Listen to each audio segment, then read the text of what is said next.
پاکستان تحریک انصاف کا supreme court کے فیصلے کے خلاف نظر ثانی اپیل دائر کرنے کا اعلان۔ بیرسٹر گوہر علی کہتے ہیں سپریم کورٹ کے فیصلے پر مایوسی ہوئی، 70% عوام کی امیدوں کو ٹھیس پہنچی۔ اس فیصلے کے خلاف ہم اپیل کریں گے، ہم ہار نہیں مانیں گے، ہمارے امیدوار آزاد حیثیت سے الیکشن لڑیں گے، بلہ رہے نہ رہے بانی پی ٹی آئی کی آواز پر لوگ ہمیں ووٹ دیں گے۔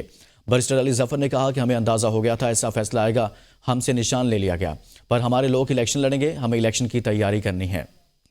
کرنے کی طرف ایک سپریم کورٹ کے آج کے فیصلے سے بہت مایوسی ہوئی ہے۔ عوام اس وقت 12 کروڑ ووٹر رجسٹر ووٹر ہے، اس میں سے 10 کروڑ ووٹر الحمدللہ پی ٹی آئی کے ہیں۔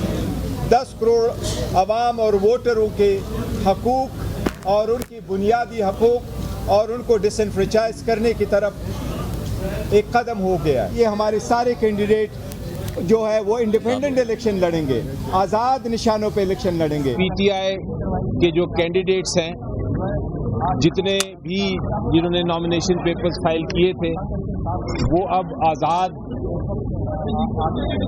امیدوار کے طور پہ الیکشن لڑیں گے۔ اندازہ ہو گیا تھا کچھ دنوں سے کہ یہ فیصلہ کیا ہوگا، اس کے لیے تیاری پوری ہے۔ جو اگلے دن آ رہے ہیں، چند دن میں میرا خیال ہے الیکشن کی اب تیاری ہونی چاہیے۔